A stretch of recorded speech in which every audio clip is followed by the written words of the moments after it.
Olá pessoal, tudo certo com vocês? Bom, agora eu vou apresentar aqui, né, o próximo assunto aqui envolvendo o Dart, que é a parte de orientação a objetos. Então, eu vou dividir em duas partes nessa apresentação para ficar mais fácil para vocês entenderem a orientação a objetos, né? Pode ser um pouco abstrato, às vezes um pouco difícil, né? Que nem funções também já deu uma certa teve uma certa dificuldade já para fazer. Orientação a objetos não é muito diferente disso, não. E bom, aqui né, os slides do professor Christian, né? Do IFCL de Rio do Sul. E bom, já indo aqui porque importa, vamos falar um pouquinho então sobre orientação a objetos. Aqui tem o cronograma, né? Aqui tem a parte que vai ter a introdução, os métodos, falando dos construtores, construtores nomeados, import relativo, modificadores de acesso, getters e setters. Eu vou parar mais ou menos aqui. Decomposição, herança, interface, classe abstrata, eu vou abordar na próxima videoaula na semana que vem. Que por mais que são menos assuntos, é uma parte que pode às vezes é que eu acho que é legal dar uma atençãozinha a mais, principalmente para quem está aí no primeiro ano, não viu às vezes nada de orientação a objetos, né, que é normal, não vê nada ainda no primeiro ano, né? Mas já que nós vamos trabalhar com Flutter, é necessário a gente ver esses conceitos.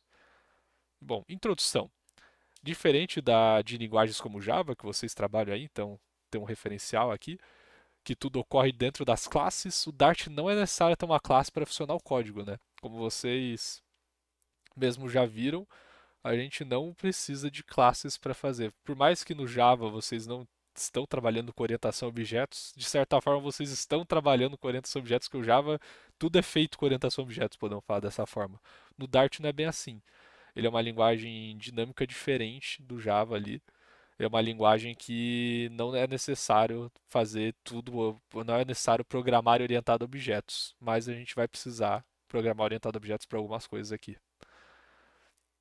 Aqui tem uma demonstração aqui, né, já de orientação a objetos. Aqui nós temos a classe data. A data então vai ter atributos, né? Em vez de falar de variáveis, na orientação a objetos nós temos o conceito então de atributos de uma classe. E os atributos são o dia, o mês e o ano, do tipo inteiro aqui. Então, indo aqui para a execução então desse código ali no main, vai ter aqui uma variável agora que recebe que é uma variável data de aniversário que recebe um objeto do tipo data. No Java, normalmente a gente tem que instanciar um objeto colocando tipo data, o nome da data recebe new data. Tá? Mas aqui não é tão necessário fazer dessa forma aqui. Também dá para tu colocar direto um recebe new data no Java, mas aqui tu não precisa botar esse new aqui, dá para botar só assim, que já aceita. Aqui daí nós vamos fazer um data aniversário ponto dia vai receber 10, o mês 11, o ano 2020, apresentando esse dado aqui. E aqui tem um outro exemplo.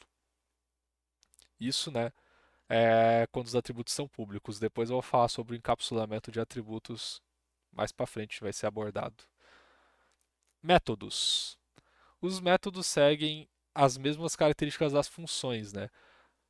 A diferença de métodos para funções é o quê? Bem dizer, nenhuma. Um método é uma função, de certa forma, só que dentro de uma classe. Daí a gente chama de métodos, que nem os atributos são variáveis, mas a gente chama de atributos quando se fala de orientação a objetos. Os métodos são funções dentro das classes, quando a gente trabalha ali com orientação a objetos. Daí aqui nós temos então um método do tipo string, que é obter data formatada. Então que ele já vai imprimir a data formatada. Daí aqui no main a gente faz lá toda aquela instanciação então do objeto, definir valores para os atributos e então, né, imprimir essa data formatada. Se fizermos um print data aniversário, o que será impresso será uma instance of data. Não será impresso, né, os valores que se tu fizer isso aqui tudo e depois botar para imprimir só a data de aniversário, não vai imprimir as datas certinha. Isso ele vai imprimir uma instância disso. E daí isso significa que é o método toString agindo. Podemos sobrescrever para apresentar detalhes da classe. Daí aqui nós podemos fazer então o método toString para apresentar então os dados dessa forma aqui bonitinha, dá para fazer dessa forma. Daí quando a gente apresentar aqui, fazer um print aniversário.toString ou um print aniversário, ele vai então fazer isso tudo. Dá para fazer dessas duas formas, as duas funcionam. Enfim, Dá para fazer então esse toString então para apresentar dessa forma. Construtores então agora. Em Dart, temos duas formas de trabalhar com construtores: os construtores posicionais e os construtores nomeados.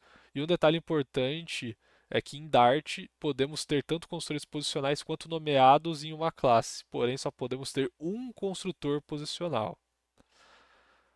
Mostrando aqui ó, a classe data do tipo inteiro, aqui tem um comentário falando que esse é o construtor padrão e se for o único que existe, tu não precisa colocar, né? Por exemplo, se tu não tem um construtor específico, tu não precisa fazer esse construtor padrão porque ele meio que implicitamente já existe. Mas quando tu tem, daí se tu quiser fazer, tu pode fazer. Mas enfim, aqui tem um construtor então posicional, que então o construtor ele vai receber aqui atributos do tipo inteiro, né, dia, mês e ano, que são vai receber no caso parâmetros, né? Falei até errado. Que vai, e então nós vamos botar dentro dos atributos, eles vão puxar os valores dos parâmetros aqui do construtor. E aqui tem o toStringzinho, né, para apresentar isso. E aqui tem uma execução no main. Então, quando a gente define um construtor assim, quando a gente for instanciar um objeto, é obrigatório dessa forma aqui que seja passado então os atributos, né, o dia, o mês e o ano quando tu for instanciar esse objeto, senão tu não vai poder instanciar. Quando tu faz dessa forma, tem que fazer assim. Então, daí aqui quando tu for instanciar o objeto aqui dentro da variável de aniversário, então tu vai fazer então preenchendo o dia, o mês e o ano. Depois printar, se tu quiser, né? É possível ainda fazer um consultor abreviado, caso não exija alguma validação dos dados passados. Ou seja, em vez de fazer dessa forma aqui, porque aqui a gente não tem validação nenhuma nesse construtor desses dados, né? O cara pode botar qualquer inteiro aqui, ele pode botar no dia 1000, tá ligado? Porque a gente não tem nenhuma validação aqui. O certo seria ter nesse caso, né? Porque uma data, o dia, dependendo do mês ainda vai ser diferente, mas pode fazer um padrão de 30 ou 31. Um mês, né, tem 12 meses, isso nunca muda, e o ano, tu pode fazer alguma validação se tu quiser também ali. Porque dificilmente vai ter, por exemplo, alguém que nasceu no ano 1 preenchendo o teu sistema, né? Tu pode fazer umas validações envolvendo isso. E aqui mostra então o construtor abreviado, né? Então já que aqui não tem validação nenhuma, dá para fazer só dessa forma. Economiza aí umas linhas, né, e tal, dá para tu fazer assim, se tu quiser. E neste caso, o Dart automaticamente pega o valor já armazenado na propriedade referente. Tendo em vista que só podemos ter um construtor posicional, podemos trabalhar com parâmetros opcionais, que vai possibilitar uma flexibilidade. Porém, segue a mesma regra das funções com parâmetros opcionais, né? Como a gente viu, quando a gente trabalha com parâmetros opcionais, nós só podemos trabalhar dessa forma aqui. Ou nós vamos ter três parâmetros, no caso da data aqui, né? Vamos ter os três parâmetros, ou os dois primeiros ou o primeiro. Não dá para ter o último, por exemplo, só. Tem que trabalhar sempre dessa ordem, né? Ou os três, ou os dois primeiros, ou só o primeiro. Quando a gente trabalha então com parâmetros opcionais. Por exemplo, aqui, né, colocando os colchetes que nem se colocava em função, coloca aqui, então vamos estar trabalhando então com os parâmetros opcionais, ou dá para fazer da forma abreviada também, caso não tenha validação, dá para fazer da mesma forma. E diferente dos construtores posicionais, agora falando dos construtores nomeados, podemos ter quantos construtores nomeados a gente quiser e precisar, né? Isso é bem útil, tá? No Dart ele usa, no Dart não, no Flutter usa bastante, tá? De construtores nomeados para os widgets lá. Quando a gente for trabalhar com Flutter, vocês vão ver. E aqui dá para a gente definir então constores nomeados, por exemplo, aqui ó, um consultor nomeado data.com, daí vai aqui ele tem o xdata, mês e ano, daí tem um data.último dia do ano, dis.ano, e então dá para fazer construtores nomeados dessa forma aqui. E aqui tem um construtor opcional, né, que tem com dados opcionais também, toString. Enfim, né? Mostrando aqui um jeito de fazer. Então aqui tem segue a seguinte estrutura classe, ponto nome do construtor, né? No caso aqui tem com e último dia do ano, e os parâmetros nomeados. E daí agora temos o import relativo. Ao criar uma classe em um arquivo separado de onde ele será necessário, devemos realizar o import desta classe, né? E aqui mostra, se estiver na mesma pasta, né, basta fazer o import dessa forma aqui. Mas ele pode ser sem esse ponto bar, tu pode fazer só um import pessoa.dart se está na mesma pasta. Se estiver em outra pasta, tu tem que fazer um referencial correto, né? Para ele entender onde é que está. Muitas vezes, quando tu for chamar alguma, quando tu for instanciar um objeto e tu não fez o import, muitas vezes quando tu for clicar nas sugestões para corrigir o erro lá no Visual Studio Code, né? Vai aparecer para importar para importar a classe certa do objeto que tu está instanciando. Então, caso tu às vezes não saiba direito fazer esse import na mão, né, não sabe fazer a referência certa, dá para tu ir ali pelo erro quando for tentar fazer o import quando for tentar instanciar o objeto sem ter o import. Ele pode fazer o import para ti já automático. E respeita a estrutura de diretórios, ou seja, para acessar uma classe e uma pasta diferente, devemos combinar conforme a situação com as barras, né? Que é o ponto, ponto, barra e tal. Bom, isso aqui, deixa eu pegar um exemplo. Por exemplo, aqui, caso a classe data não tivesse no mesmo arquivo aqui de main, para tu conseguir utilizar essa classe data aqui no main, tu teria que fazer um import do arquivo onde essa classe data está. Então, basicamente é isso. Em resumo, essa parte ali dos importes relativos. E aqui nós temos então agora modificadores de acesso, né? Que é o que eu estava falando ali de público e privado. Em Dart não existem as palavras dos modificadores de acesso como public, private, protected, que é o padrão aí no Java a gente usa dessa forma, né, essa notação. E também não existe o conceito de protected no Java, no Dart. É só public e private. E o encapsulamento ocorre no nível de biblioteca e não de classe. E a regra é simples: qualquer identificador, seja classe, atributo de classe ou função, que iniciar com um underline, um underscore aqui, é privado para esta biblioteca. Vamos até aqui já vocês já vão ver o exemplo com getters e setters, né, que a gente já vai falar um pouquinho sobre. Por exemplo, aqui na classe pessoa tem o string nome, idade e tem esses dois e tem esse underline aqui, ou seja, a gente está definindo aqui, o Dart reconhece dessa forma que os atributos são privados. Na maioria, grande maioria dos casos, é mais interessante trabalhar com atributos privados, né? Então, é importante vocês entender aí o conceito aí de encapsulamento e entender esse conceito de privado e público, né? Porque na maioria, grande maioria dos casos, a gente vai trabalhar com atributos privados, tá? Mas não é sempre, depende do que tu quer fazer, né? Mas a maioria vai trabalhar. E aqui vamos falar agora sobre getters e setters, né? Em Dart não acessamos como métodos, mas sim como atributos.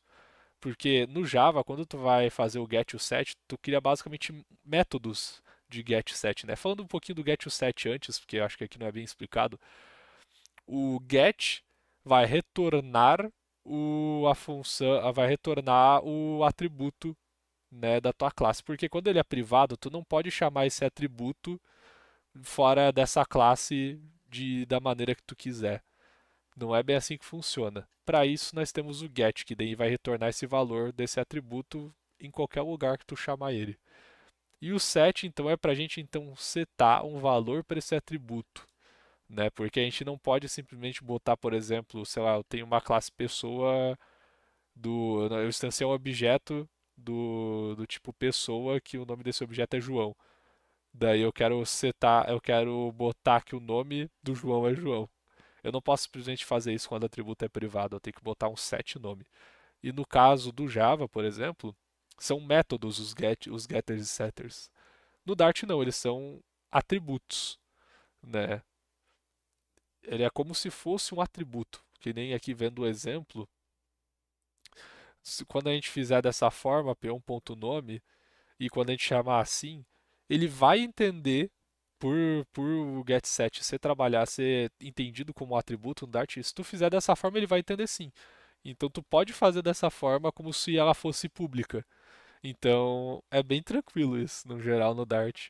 Porque no Java a gente teria que botar, por exemplo, p1.set nome e colocar Pedro. E p1.set idade, colocar 20. E no print aqui botar p1.get nome e p1.get idade. Aqui tu pode botar direto o atributo porque o get e o set funciona diferente aqui no Dart. mesmo quando a classe é privada, né? Que na real a gente só vai ter getSet quando a classe não usa atributos são privados. E aqui falando ainda sobre import relativo, uma observação é possível utilizar métodos seguindo esta mesma estrutura. Por exemplo, aqui nós temos a classe pessoa e nós vamos ter os gets e os sets, né, que a gente tinha aqui. E dá para a gente fazer métodos também com os gets e os sets. Por exemplo, dá para fazer um método aqui de pegar qual que é, se para ver se, por exemplo, o método aqui do tipo booleano para verificar se a pessoa é de maior idade. Tu pode colocar um get e botar um return diz ponto underline idade maior ou igual a 18. Então, em vez de fazer um método do tipo bool de maior e aqui, por exemplo, botar um p1 ponto d maior, abre e fecha parênteses, tu pode só fazer assim que ele trabalha esse método de maior como se fosse um atributo aqui também. Então dá para tu fazer, se tu botar, por exemplo, o get set no método, dá para tu trabalhar com ele como se fosse um atributo, o método, em vez de ser como se fosse uma função, que é o padrão do método, né? De métodos. E bom, aqui já vai para a composição. Pode ter ficado às vezes um pouco confuso aqui essa parte de orientação a objetos. Se minha explicação ficou confusa, peço para que vocês me dêem um feedback, mandem perguntas, tá? Peço que mandem perguntas, porque não quero que fiquem dúvidas em relação a isso. É bastante coisa aqui, orientação a objetos. E para quem já conhecia no Java, é diferente aqui no Dart algumas coisas, né? Como os próprios getters e setters é um pouco diferente, até como tu pode trabalhar com métodos, tudo mais é um pouco diferente. Mas enfim, no geral é isso, né? Eu vou fazer já, vou mandar ali certinho a lista de atividades para vocês darem uma trabalhada nesses conceitos, né? E mandem perguntas aí para mim se tiverem dúvidas, mas eu acho que vai ser bem tranquilo. Mas é isso então.